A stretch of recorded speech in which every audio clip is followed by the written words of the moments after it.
Hello friends, good morning. നമ്മുടെ Kerala TV സീരിയലിലേക്ക് എല്ലാവർക്കും സ്വാഗതം.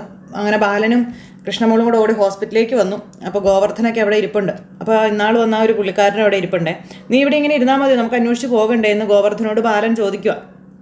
ബാലൻ എന്നിട്ട് ടെൻഷൻ അടിച്ച് ഫോണൊക്കെ എടുത്ത് വിളിക്കുമ്പം വീട്ടിൽ കുറച്ച് പ്രശ്നങ്ങളൊക്കെ ഉള്ളത് കൊണ്ട് അവൾ മറ്റെങ്ങോട്ടെങ്ങാനും പോയതായിരിക്കുമോ, കഴക്കൂട്ടത്തേക്കോ അത് എറണാകുളത്തേക്കോ എല്ലാം പോയതായിരിക്കും എന്ന് ചോദിക്കുമ്പം എൻ്റെ വീട്ടിലെ പ്രശ്നങ്ങളൊക്കെ ഞാൻ തീർത്തതാണെന്ന നേരം ബാലൻ പറയുക. പെരികിനെ പോലെ ഓടുക ബാലൻ ടെൻഷൻ കാരണം. ഗോവർദ്ധ സംസാരിച്ചിരിക്കാനേ നമുക്ക് സമയമില്ല, ഇത് രാത്രിയാണെന്നും എന്തും സംഭവിക്കുമെന്നും ബാലന് ഇങ്ങനെ പറയുമ്പോഴേക്കും ഗോവർദ്ധന വന്ന പുള്ളിക്കാരനോട് ഇപ്പം എന്ത് ചെയ്യും എന്നുള്ള രീതിയിൽ ചോദിച്ചിങ്ങനെ നിൽക്കും കേട്ടോ. അപ്പോൾ ബാലൻ വന്നു. പോലീസ് സ്റ്റേഷനിൽ കംപ്ലയിൻറ്റ് ചെയ്യുന്നതല്ലേ നല്ലതെന്ന് ചോദിക്കുമ്പം ഇപ്പോൾ ധൃതി പിടിച്ച് നമുക്കൊന്നും ചെയ്യണ്ട, പോലീസിൽ കംപ്ലയിൻറ്റ് ചെയ്ത് അത് കേസാക്കി കഴിഞ്ഞിട്ടുണ്ടെങ്കിൽ പിന്നെ അതിൽ നിന്ന് ഊരിപ്പോരാൻ കുറച്ച് കഷ്ടപ്പെടേണ്ടതായിട്ട് വരുമെന്ന് ബാലനോട് അദ്ദേഹം പറയുക. നല്ല പോലെ ആലോചിച്ചിട്ട് നമുക്ക് ചെയ്താൽ മതിയെന്നും പറഞ്ഞു. അപ്പോൾ ബാലനാണെങ്കിൽ ആകെ പേടി.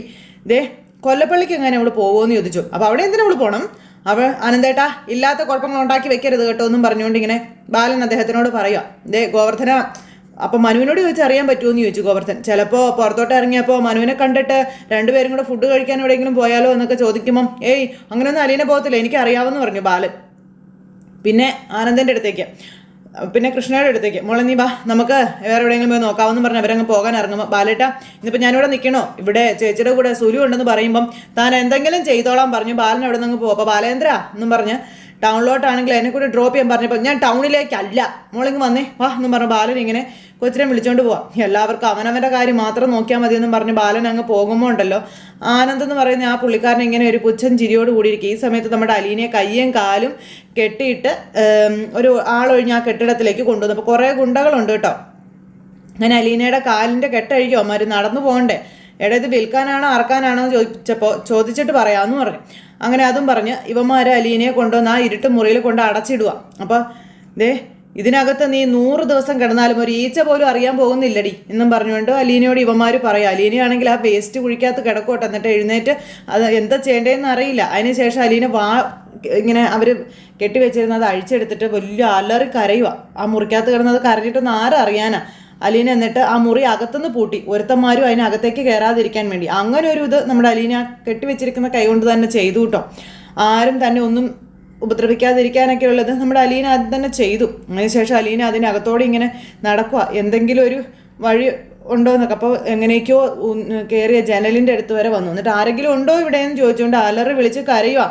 എന്നെ രക്ഷിക്കൂ പ്ലീസ് പ്ലീസ് എന്നും പറഞ്ഞ അലീന ഭയങ്കര ഒച്ചത്തിൽ കരയാണ്. പക്ഷെ 3 ഏക്കറിനകത്ത് ഒത്ത നടുക്കാണ് ഈ കെട്ടിടമെന്നാണ് അവൻ ഈ ശിവനും അതുപോലെ രാജീവനും കൂടെ പറഞ്ഞു. അതുകൊണ്ട് തന്നെ അലീന വിളിക്കുന്നത് കരയുന്നൊന്നും ആർക്കും കേൾക്കാൻ കഴിയില്ലോ. എന്നെ രക്ഷിക്കുക എന്നും പറഞ്ഞുകൊണ്ട് അലീന വലിയ കരയാണ്. എന്നിട്ട് അടുത്ത ജനലിൻ്റെ അവിടെ പോയി അങ്ങനെ ഓരോ ജനലിൻ്റെ അടുത്തോടെ പോയി ഇതിങ്ങനെ കരഞ്ഞുകൊണ്ടിരിക്കും കേട്ടോ. അങ്ങനെ തൻ്റെ കൈ കെട്ടി വെച്ചിരിക്കുന്നത് എങ്ങനെയൊക്കെയോ അലീന അഴിക്കാൻ ശ്രമിക്കുക. പക്ഷെ കൈ മാത്രം അഴിക്കാൻ പറ്റുന്നില്ല. എന്നിട്ട് വാതിലൊക്കെ ഇട്ട് അലീന ഇങ്ങനെ കൊട്ടുവാണ്. ആ സമയത്ത് പിന്നെയെന്ന് പറഞ്ഞിട്ടുണ്ടെങ്കിൽ ബാലനും കൃഷ്ണയും കൂടി ഇങ്ങനെ നാട്ടിലൂടെ എല്ലാം നോക്കുക. അപ്പോൾ ഫോൺ എടുത്ത് ബാലൻ ആരെയോ വിളിക്കുന്നു. അപ്പോൾ ആരെയാ അച്ഛാ വിളിക്കുന്നതെന്ന് ചോദിച്ചു. അപ്പോൾ മനുവിനെയാണ് വിളിക്കുന്നത് എന്ന് പറഞ്ഞു. അപ്പോൾ മനു വണ്ടി ഓടിച്ചോട് കിടക്കുമായിരുന്നു. അപ്പോൾ വണ്ടി ഓടിച്ച് വരുന്ന സമയത്ത് ബാലൻ്റെ കോള് കണ്ട് വേഗം തന്നെ എടുത്തു. ഹലോ അങ്കിളെ, എടാ മനു നീ അലീനയെ കണ്ടായിരുന്നു, അലീനയെ കാണാനില്ലടാന്ന് പറയുമ്പോൾ കാണാനില്ലെന്നോ, എന്താ അങ്കിൾ ഈ പറയുന്നത് ചോദിച്ചു. അപ്പോൾ എടാ മോനെ അവൾ ഹോസ്പിറ്റലിൽ ബൈസ്റ്റാൻഡറായിട്ട് നിൽക്കുമായിരുന്നെടാ. 7 മണി നേരത്തെ സുലോചന വന്നപ്പോൾ അവളെ പകരം നിർത്തിയിട്ട് അലീന ഹോസ്പിറ്റലിൽ നിന്ന് പോകുന്നതാണെന്ന കാര്യം പറഞ്ഞു. പക്ഷേ ഇതുവരെ അവൾ വീട്ടിലെത്തിയിട്ടില്ല, അവളുടെ ഫോണും സ്വിച്ച് ഓഫ് ആടാന്നൊക്കെ പറയൂ കേട്ടോ. അപ്പോൾ അങ്ങനെ കാണാതാവാന്നൊക്കെ വെച്ചാൽ എന്താ അങ്കിളെ ഇത്, അതും 7 മണിക്ക് എന്നൊക്കെ അനു ഇങ്ങനെ ടെൻഷനോടെ ചോദിക്കുമ്പോൾ മോനെ മനു അവളെ കിഡ്നാപ്പ് ചെയ്തത് തന്നെയാണ്, നിന്റെ അച്ഛനും കൊച്ചച്ഛനും എല്ലാം അതിനകത്ത് കൈയുണ്ട് എന്നും മനുവിനോട് ബാലൻ പറയുമ്പം ഒരിക്കലും അവരങ്ങനത്തെ കണ്ടെത്തലൊന്നും കാണിക്കത്തില്ലെങ്കിലേ അലീന വേറെ അങ്ങോട്ടെങ്കിലും പോകുമെന്നെല്ലാം പറഞ്ഞിട്ടുണ്ടായിരുന്നോ എന്ന് ചോദിച്ചു. അപ്പോൾ ഹോസ്പിറ്റലിൽ നിന്ന് ഇറങ്ങിയപ്പോൾ അവൾ എന്നെ വിളിച്ചതാ, ഗോവർദ്ധനെ കണ്ടില്ലെങ്കിൽ അവൾ ഓട്ടോ വിളിച്ച് വരാമെന്നും എന്നോട് പറഞ്ഞതാ. ഗോവർദ്ധൻ ആ സമയത്ത് ഹോസ്പിറ്റലിലില്ല അങ്കിളെ. ഓട്ടോ സ്റ്റാൻഡിൽ ചെന്ന് അവിടുത്തെ ഓട്ടോക്കാരോട് വല്ലതും ചോദിച്ചു നോക്കാൻ പറയുമ്പം ഞാനത് ചോദിക്കാൻ വേണ്ടി പോവുക. നീ ഒരു കാര്യം ചെയ്യണം, രാജീവൻ്റെയും ഹരിയുടെയും നിൻ്റെ അച്ഛൻ്റെയും നീക്കങ്ങളൊന്നും നീ വാച്ച് ചെയ്യാനായിട്ട് ബാലൻ ഇങ്ങനെ പറഞ്ഞു.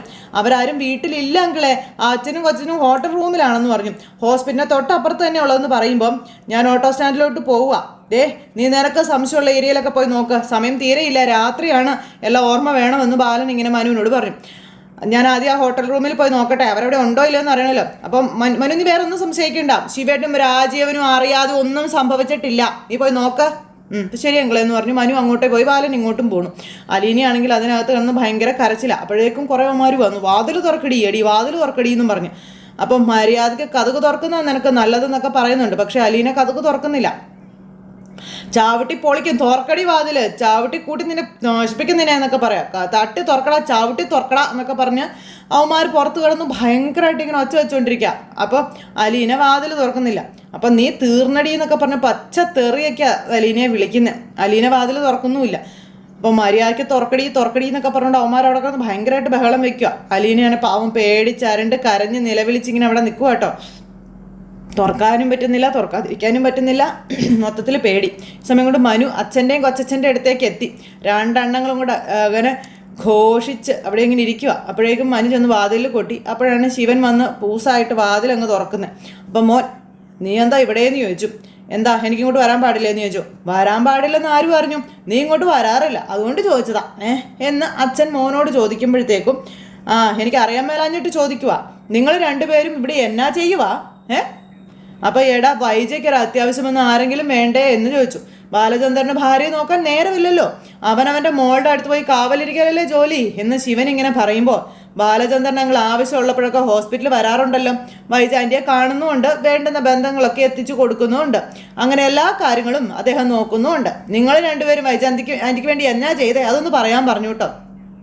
എടാ ഞങ്ങൾ എല്ലാ ദിവസവും അന്വേഷിക്കുന്നില്ലേ, അതിനിപ്പോൾ ആൻ്റെ ഹോസ്പിറ്റലായിട്ട് 3 ദിവസമല്ലേ ആയിട്ടുള്ളൂ, ഒരു ബില്ല് അടച്ചോ നിങ്ങൾ? ലാബിൽ പോയി റിസൾട്ട് നിങ്ങൾ വാങ്ങിച്ചോ?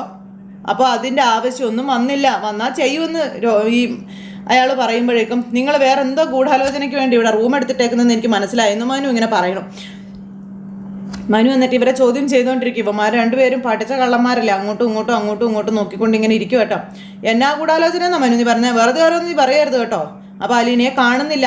അവൾ വൈകുന്നേരം 7 മണിക്ക് ഹോസ്പിറ്റലിൽ നിന്ന് ഇറങ്ങിയതാ, വീട്ടിലെത്തിയിട്ടില്ലെന്ന് പറയുമ്പം അതിന് ഞങ്ങൾ എന്നാ കഴിച്ചു, അവൾ വല്ലവൻ്റെയും കൂടെ പോയി കാണുമെന്ന് പറയുമ്പം അച്ഛാ വെറുതെ വേണ്ട അതിനും പറയാൻ നിൽക്കരുതെന്ന് പറഞ്ഞു. അച്ഛനോട് ഡിഗ്നിറ്റി ഇല്ലേ? തെരുവ് നായകൾ സംസാരിക്കുന്നത് പോലെയാണ് സംസാരിക്കണം ചോദിച്ചു. അപ്പം നീ അച്ഛനോട് ദേഷ്യപ്പെടുന്നത് എന്തിനാടാ? ഈ മുറിയിലോട്ട് വന്നില്ല അലീന എന്നും ഞാനോ ശിവേട്ടനോ അവളെ കാണുകയോ പിടിച്ചോണ്ട് വരികയോ ചെയ്തിട്ടില്ല, ഇവിടെ ഉണ്ടായിരുന്നു ഞങ്ങൾ രണ്ടുപേരുമെന്ന് കൊച്ചച്ഛൻ പറയുമ്പം നിങ്ങൾ രണ്ടുപേരും കിഡ്നാപ്പ് ചെയ്തു എന്ന് ഞാൻ കരുതുന്നില്ല, ആരെ കൊണ്ട് ചെയ്യിച്ചു അത് പറയാൻ പറഞ്ഞു. എടാ അതൊക്കെ ചെയ്യിച്ചവരോട് പോയി ചോദിക്കടാ, ഞങ്ങൾക്കറിയത്തില്ലെന്ന് ശിവൻ. അപ്പോൾ അച്ഛാ ഇത് വലിയ കുഴപ്പത്തിലോട്ട് പോകുവേ, നിങ്ങൾക്ക് ഡിഫെൻഡ് ചെയ്യാൻ പറ്റാണ്ട് വരുവേ, നിങ്ങളാരും വിചാരിക്കുന്നത് പോലെയല്ല കാര്യങ്ങൾ. ബാലചന്ദ്രനങ്ങൾ ഇതിൻ്റെ അങ്ങേയറ്റം വരെ പോകും.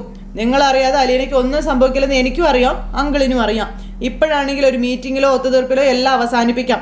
പോലീസ് കേസായ ന്യൂസ് പേപ്പറിലും ന്യൂസ് ചാനലിലും ദേ മുഖത്ത് കാർച്ചീഫിട്ട് മുഖം മറച്ചു വെക്കുന്ന പടം വരുമെന്ന് പറയുമ്പം ഞങ്ങൾക്ക് അലീനയെ പറ്റി അറിയത്തില്ലെന്ന് പറഞ്ഞാൽ അറിയത്തില്ല, നീ വലിയ CBI കളിക്കാതെ നിന്നിട്ട് പണി നോക്കണമെന്ന് ഈ കൊച്ചച്ഛൻ പറയുമ്പം എനിക്ക് കൊച്ചച്ഛനോടൊന്നും പറയാനില്ല, എനിക്ക് അച്ഛനോടാണ് പറയാനുള്ളത്. അലീനെ പറ്റി എന്തെങ്കിലും അറിവുണ്ടോ? അപ്പം എനിക്കറിയില്ല എന്ന് ശിവൻ. ഈ പാലാരിവട്ടത്തെ കഴക്കൂട്ടത്തെ എവിടെയെങ്കിലും പോയി അന്വേഷിക്കാനും ശിവൻ പറയുക.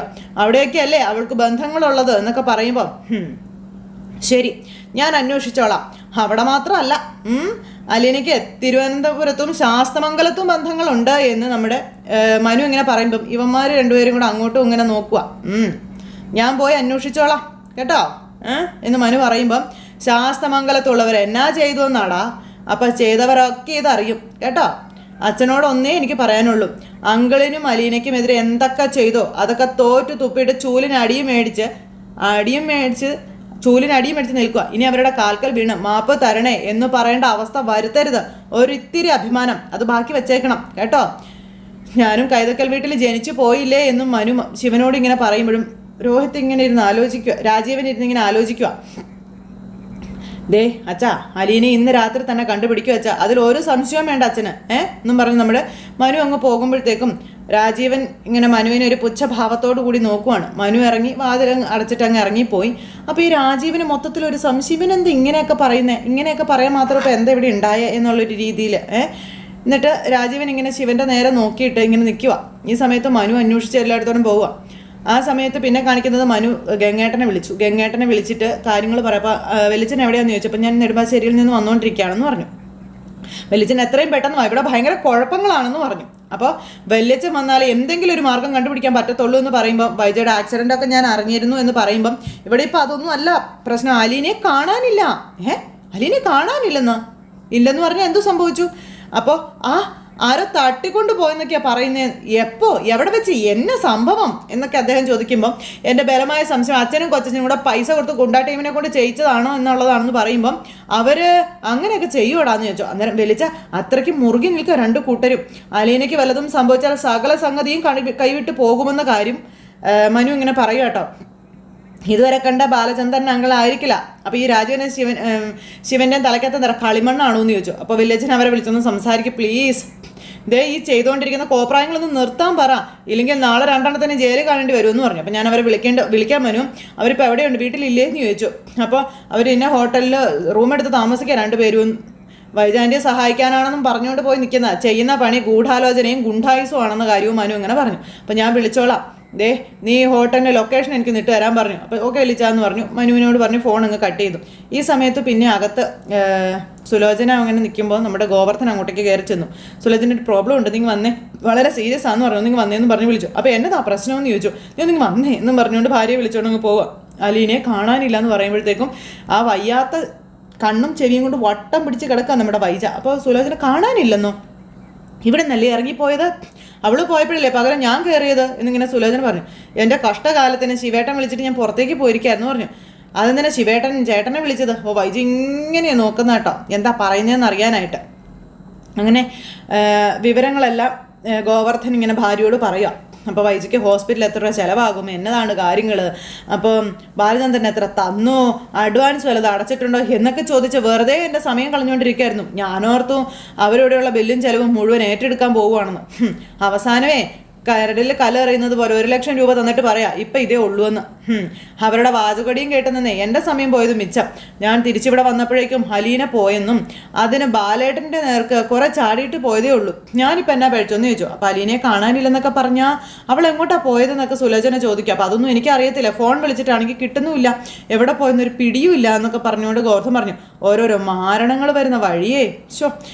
ഇനി ബാലേട്ടനുള്ള തിരക്കി നടക്കാമെന്ന് ചോദിക്കുമ്പോൾ പിന്നെ അല്ലാതെ ബാലേട്ടനല്ലേ ഉത്തരവാദിത്വം, വീട്ടിൽ ചെന്നിട്ടില്ല, ഫോണാണെങ്കിൽ സ്വിച്ച് ഓഫും, പോലീസിൽ അറിയിക്കാൻ പോവാണെന്ന് പറയുമ്പോൾ അത് കൊല്ലപ്പള്ളിക്കാരിന് തട്ടിക്കൊണ്ട് പോയതായിരിക്കോ എന്ന് സുലോചന ചോദിച്ചു. അപ്പോൾ സംശയമുണ്ട് ബാലേട്ടന്, അവന്മാർ കുറേ നാളായിട്ട് ചൊറിയാൻ തുടങ്ങിക്കൊണ്ടിരിക്കല്ലായിരുന്നു. അപ്പോൾ ഇത്തവണ എന്തായാലും കുളം കലങ്ങും, അവർ കൊണ്ടുപോയിട്ട് വല്ലതും ചെയ്യുമോ എന്നൊക്കെ ഇങ്ങനെ ചോദിക്കൂ. എന്നതെങ്കിലും ചെയ്താലേ പഴയ വേലക്കാരി അല്ല, ബാലേട്ടൻ്റെ മോള അലീന, പിന്നെ കൊന്നുകളയും ബാലേട്ടൻ അവന്മാർ ഓരോന്നിനെയും. ഷോ അവരെന്നെ ഇങ്ങനെയൊക്കെ ചെയ്യുന്നതെന്ന് സുലോചന ചോദിക്കുമ്പോൾ ഇവിടെ നലീന പോയപ്പോൾ സമയം എന്നായി, ഇപ്പോൾ 7 മണി കഴിഞ്ഞെന്ന് പറഞ്ഞു. ചിലപ്പോൾ പോലീസിൽ അവർ ചോദിക്കുമ്പോൾ കൃത്യമായിട്ട് അവർ പറഞ്ഞേക്കണം. ഞാൻ പറഞ്ഞോളാം, നമ്മളൊരു കുറ്റവും ചെയ്തില്ലല്ലോ, പിന്നെ എന്നെ പേടിക്കാനാണെന്ന് സുലോചന ചോദിക്കുക. എന്നാൽ പിന്നെ ഞാൻ അങ്ങോട്ട് ചെല്ലട്ടെ, അല്ലെങ്കിൽ പിന്നെ ബാലേട്ടൻ ദുരിതുരാന്ന് വിളിച്ചുകൊണ്ടിരിക്കും. എനിക്കിനി കാളരാത്രി എല്ലായിടത്തും ഓടാൻ ഒരു ഗോവർദ്ധൻ മാത്രമല്ലേ ഉള്ളൂ, അപ്പോൾ എന്തെങ്കിലും വിവരം കിട്ടി വിളിച്ച് പറയണം കേട്ടോ എന്ന് പറഞ്ഞു. ശരിയെന്നും പറഞ്ഞ് ഗോവർദ്ധൻ അങ്ങ് പോയി. പുള്ളിക്കാരി ഇങ്ങനെ അവിടെ ഓർത്തിങ്ങനെ കിടക്കുക.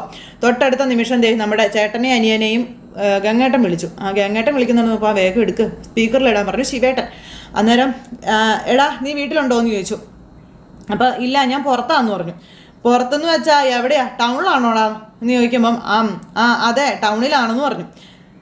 എന്താടാ പറയാൻ നിനക്ക് ഇത്ര മടി എന്ന് ചോദിക്കുമ്പം അല്ല ഞങ്ങളൊരു ഹോട്ടലിലാണ് ഉള്ളതെന്ന് പറഞ്ഞു. അപ്പം ഞാൻ പാലായിലോട്ട് വന്നുകൊണ്ടിരിക്കുക നിങ്ങളെ കാണാൻ, അതുകൊണ്ടാണ് ചോദിക്കുന്നത് എവിടെയാണെന്ന്. ആണോ? ഗംഗണ്ണ എവിടെ എത്തിയേ? അപ്പോൾ സ്ഥലമൊന്നും എനിക്കറിയത്തില്ല, രാത്രിയല്ലേ, പിന്നെ നീ പറ ശിവൻ എവിടെയെന്ന് ചോദിച്ചു. എന്ന് പറഞ്ഞ് ശിവൻ ഇങ്ങനെ ഇരിക്കാം. അപ്പോൾ ശിവനും ഇവിടെ തന്നെ ഉണ്ട് എന്ന് രാജുവും പറയുമ്പം നിങ്ങൾ രണ്ടുപേരും കൂടി ഹോട്ടലിൽ എന്താ പരിപാടി എന്ന് ചോദിക്കുമ്പോൾ ഒന്നുമില്ല ഗംഗേട്ടാ, വൈജയുടെ ഹോസ്പിറ്റലിനടുത്തുള്ളൊരു ഹോട്ടലാണ്, അവളുടെ അടുത്തേക്ക് പോകാനും വരാനും ഒക്കെ സൗകര്യം നോക്കി റൂം എടുത്തിട്ടതാണ് എന്നിങ്ങനെ പറയുമ്പോൾ അല്ല ഗംഗേട്ടൻ എപ്പോഴാണ് ടൂറൊക്കെ കഴിഞ്ഞ് നാട്ടിലെത്തിയേ? അപ്പം ഇന്നലെ എത്തിയതെന്ന് പറഞ്ഞു. അതെ വിവരങ്ങളൊക്കെ ഞാൻ അറിഞ്ഞു, എന്തൊക്കെയാടാ നിങ്ങൾ രണ്ടുപേരും കൂടെ അവിടെ ചെയ്തുകൊണ്ടിരിക്കുന്നത് എന്നിങ്ങനെ ചോദിക്കുമ്പം ഒന്നുമില്ല ഗംഗേട്ടാ, പിന്നെ വൈജയ്ക്ക് കുറച്ച് പ്രശ്നങ്ങളുണ്ടായി, അത് പരിഹരിക്കാൻ ശ്രമിച്ചുകൊണ്ടിരിക്കുകയാണ് എന്നിങ്ങനെ പറയുമ്പം ഒരു പെണ്ണിനെ തട്ടിക്കൊണ്ട് പോയിട്ടാണോടാ പ്രശ്നങ്ങൾ പരിഹരിക്കുന്നത് എന്ന് ഗംഗേട്ടൻ അനിയന്മാരോട് ചോദിക്കുമ്പോൾ ഇവന്മാർ രണ്ട് നാണം കെട്ടിങ്ങനെ ഇരിക്കുക. അപ്പോൾ ആര് തട്ടിക്കൊണ്ടുപോയി? രാജീവേ, നിങ്ങളാരും വിചാരിക്കുന്ന കളിയല്ല ഇത്, സർവനാശം ഉണ്ടാക്കി വെക്കരുത്. നീയൊക്കെ ജയിലിൽ കയറിയാൽ ഇറങ്ങണമെങ്കിൽ പിന്നെ 10 വർഷം കഴിയുമെന്നുള്ള കാര്യം രാജീവനോട് ഗംഗേട്ടൻ പറയുമ്പം ഗംഗേട്ടൻ ഇത് എന്താ അറിഞ്ഞിട്ടാ ഈ പറയുന്നതെന്ന് ചോദിച്ചു. ഞാൻ എല്ലാം അറിഞ്ഞു, മനു എല്ലാ കാര്യങ്ങളും എന്നോട് പറഞ്ഞിട്ടുമുണ്ട്, നീ ശിവന് ഫോൺ കൊടുക്കാൻ പറഞ്ഞു. എന്നും പറഞ്ഞുകൊണ്ട് ഇങ്ങനെ ശിവൻ അന്നേരം ചെന്ന് ഫോൺ മേടിച്ചു. ലൗഡ് സ്പീക്കറിലാണെന്ന് ഗംഗേട്ടൻ അറിയില്ലല്ലോ. ഇവൻ ചെന്ന് അയാളുടെ അടുത്തിരുന്നു. മനു വിളിച്ചു പറഞ്ഞെന്ന് അവനെ കൊണ്ട് തോറ്റല്ലോ. സ്വന്തം കുടുംബത്തിലൊരു പാര, അതും സ്വന്തം മകൻ എന്ന് പറഞ്ഞ് രാജീവൻ ശിവനോട് ഇങ്ങനെ ഫോൺ മാറ്റി പൊത്തി പിടിച്ചിട്ട് പറയാം. ആ ഗംഗേട്ടാന്ന് പറഞ്ഞിട്ട് ശിവൻ ഫോൺ മേടിച്ചു. എടാ ശിവ, നിങ്ങൾ എന്തൊക്കെയാ ചെയ്ത് വെച്ചിരിക്കുന്നതെന്ന് വെച്ചാൽ അത് അവിടെ നിർത്തിക്കൊള്ളണം, ബാക്കിയൊക്കെ ഞാൻ അവിടെ വന്നിട്ട് മതിയെന്ന് പറയുമ്പം ഗംഗേട്ടൻ വിചാരിക്കുന്നത് പോലെ ഒന്നും നീയൊന്നും പറയണ്ട, ഞാൻ അവിടെ വന്നിട്ട് സംസാരിക്കാം. നിങ്ങൾ എന്തൊക്കെ ചെയ്തു വെച്ചിട്ടുണ്ടോ അത് മുഴുവനും മൊത്തം ഫൂളിഷ്നെസ് ആണെന്നേ ഞാൻ പറയുന്നുള്ളൂ. ഫോൺ വെക്കടാ എന്നും പറഞ്ഞുകൊണ്ട് ഫോണും അങ്ങ് കട്ട് ചെയ്തു. ഇവന്മാർ രണ്ടും അങ്ങോട്ടും ഇങ്ങോട്ടും നോക്കിക്കൊണ്ട് ഇങ്ങനെ ഇരിക്കുവാണ്. അങ്ങനെ ഗംഗേട്ടൻ ഇനി വരും ഇവന്മാരുടെ പരുപ്പ് എടുക്കാൻ. അപ്പം അങ്ങനെ ഒരു സിറ്റുവേഷനും കാര്യങ്ങളും ചേർത്തിണക്കിക്കൊണ്ടാണ് നമ്മുടെ ഇന്നത്തെ കഥ അവസാനിച്ചിട്ടുള്ളത്. ഇനി നാളെ ഇവന്മാരുടെ പരുപ്പെടുക്കുന്ന ദിവസമാണ് നമ്മുടെ ബാലനും ഗംഗേട്ടനും ഒരുമിച്ച് രാജീവനും ശിവനും ബാലൻ്റെ മുന്നിൽ നിക്കറിൽ മൂത്രം ഒഴിക്കാൻ പോകുന്ന ദിവസം. അപ്പോൾ എല്ലാവരും കാത്തിരുന്ന് കാണണോട്ടോ, ആരും തന്നെ മിസ് ചെയ്ത് കളയരുതേ. നല്ല അടിപൊളി ഇട്ടിവെട്ട് കഥയുമായിട്ട് വരുന്നുണ്ട് നമ്മുടെ കഥ. അപ്പോൾ എല്ലാവർക്കും ഒരിക്കൽ കൂടി ഹൃദയത്തിൻ്റെ ഭാഷയിൽ 1000 നന്ദി അറിയിച്ചുകൊണ്ട് വീണ്ടും കാണാമെന്നുള്ള പ്രതീക്ഷയോടെ നിർത്തുന്നു. Tata, see again, take care, bye by.